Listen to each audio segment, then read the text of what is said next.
The reason I've got a stormy sea behind me is Newcastle United are about to enter a bit of a stormy couple of months in the courtroom, in the court of arbitration. Let's get into it.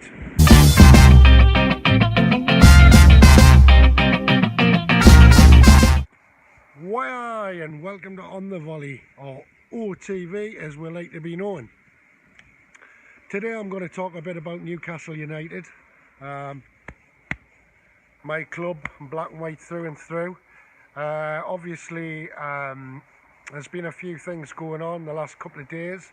I'd just like to give a round of applause to all those Newcastle supporters, the lads and lasses who went down to London, who went down to protest about our supposed takeover.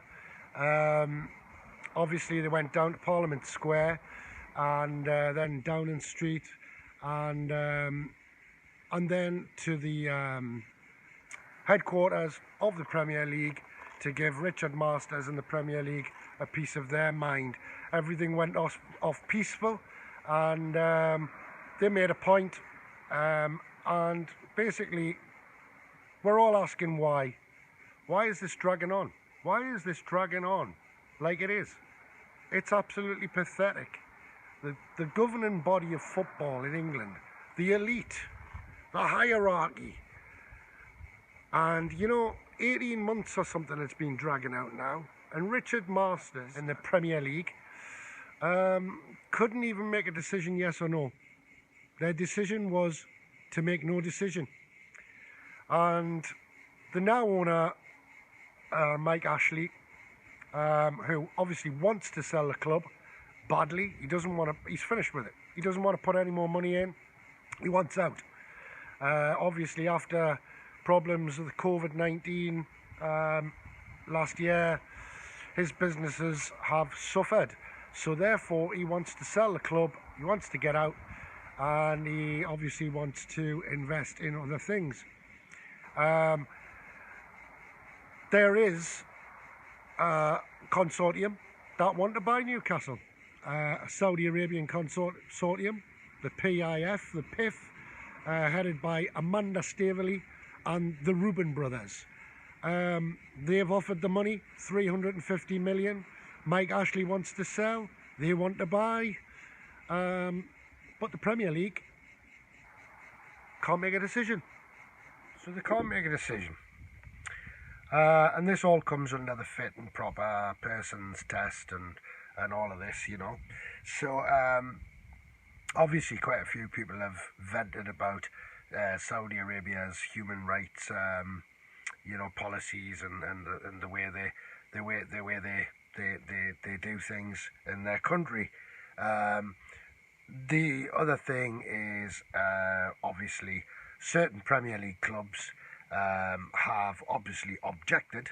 I won't name who they are, they know who they are, and they're up in arms because obviously this particular consortium are very wealthy, and I can see that a lot of the richer Premier League clubs find this as unfair competition. It's not unfair competition when they're rich and the other clubs are poor though. Just think about that one.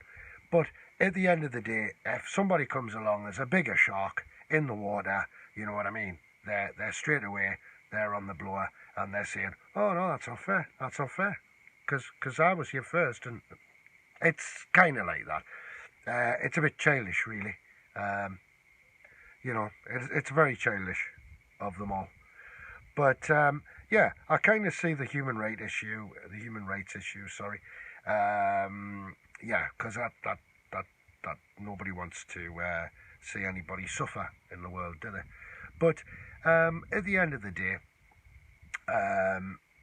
it comes down to business, and business is business. And whether you like it or not, Saudi Arabia are a big player in the world. They're investing all over the place, They have huge investments in the United States of America, for example. Even in the UK alone, Saudi Arabia have invested up till now about in quite a short period of time, they've invested up to about £65 billion in different investments, and there'll be investments that you probably don't even know about. Telecommunications. I'm not going to name companies. I know who they are. You can look on the internet.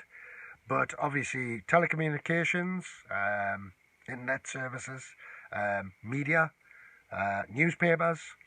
There's a lot of newspapers that a lot of people will read every day, will not know that it's massively invested into by Saudi Arabian, the Kingdom of Saudi Arabia. Obviously, petroleum companies, to name but a few. I mean, everybody kind of gives them a helping hand every day when you jump into your car if it's not electric, like. So anyway, business is business, and if the UK government can do business with Saudi Arabia, well, you know what I mean. Nobody waves a big red flag about that, do they? Every day, no. So I think that you know, I don't see it as a problem, as long as this consortium make a promise to look after the club. And why will they not look after the club? You know, it's an investment.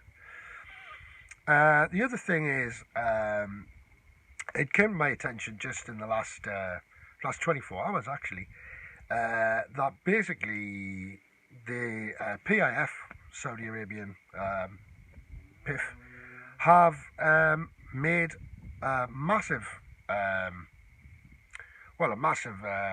claim that they are going to be investing in McLaren sports cars, Formula One, and they want to invest about 550 million into that company in Surrey in the UK. Now, as of yet, this only hit 24 hours ago, but I haven't heard a peep.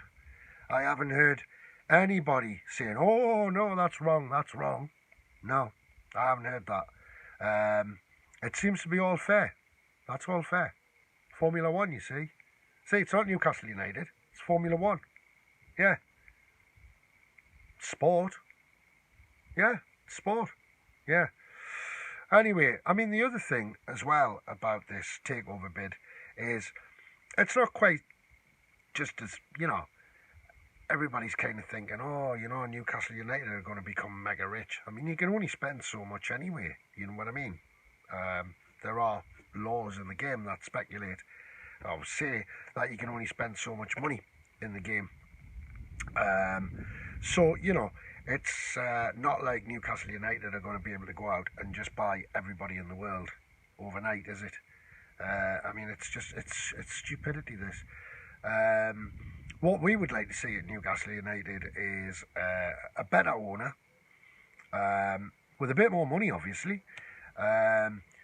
I would like to see the training facilities at Newcastle United massively improved, because apparently they're pretty rubbish, like, they're really bad. So things like that, it would be nice for them to put money into youth development and stuff like that. St James's Park obviously needs a bit of remodelling. Well, a bit of tidying up anyway, some maintenance, some decent maintenance on it. But at the end of the day, they have promised that if they do take over the club, they will be investing in the north of England. Investing in many different ways, many areas. And, you know, if you think about it, I mean, the British government haven't really invested that much in the north of England over the years. So it would be nice to see some investment going into the area, which would mean investment in jobs, you know, infrastructure, jobs. It would be nice. It would be nice for all of this to happen. I personally used to work for a Saudi Arabian company that was owned by the Saudi royal family, and I worked for them for 14 years. And I have to say that, you know, I was treated fantastically. Everybody in that TV station that I worked in was treated very, very well. Obviously, we were in a different country, but at the same time, what I'm saying is, you know, they did invest as well in the outlying area, and you know, it was a pleasure to work there. It was probably one of the best jobs I ever had, actually. But at the same time, you know, they also at that time when I worked there, you know, they put a lot of money into not into the Premier League, but they were buying the product and they were sending it down to the Gulf and the Middle East on their platform. And this was before a certain channel with a certain pundit was kicking his toys around and complaining about piracy and all of that. That man was actually working on Sky at that time, and you know, he got the bullet. And I think you know what I'm talking about. I'm not going to mention his name because I don't think he's even worth a mention. But anyway, but certain people like him, you know, making all these judgments and saying things and, oh, you know, it shouldn't be allowed to happen, it shouldn't be allowed to happen. At the end of the day, if this organisation, if the P.I.F, with Amanda Staveley and the Reuben brothers are actually already on quite a lot of property in Newcastle Centre, so they know what it's all about, and Amanda Staveley knows what it's all about, and I guess they'll be running the show. But at the end of the day, you know, as long as this consortium treat the club with respect, and you know, they look after the club, I don't see a problem. I mean, you know, that there's other owners in the Premier League at the minute. They don't come under the fit and proper persons test. They don't. I mean, we've just seen lately, we've seen Manchester United, their fans, I mean, kicking off just because they've had no success for like 5 minutes ago was that success. You know what I mean? I've never seen Newcastle win anything in my lifetime. The last time they won anything in my lifetime, I was 2 months old. It was 1969, and obviously 2 months old. I didn't know much about that, but yeah, and it would be lovely. It would be lovely if they can get this over the wall, and it would be nice to see some genuine investment in the north, in Newcastle United, the club, and I think it would be nice to see Newcastle United to progress slowly and get to a level which, you know, in reality, the fans deserve it, man. They deserve a little bit of success.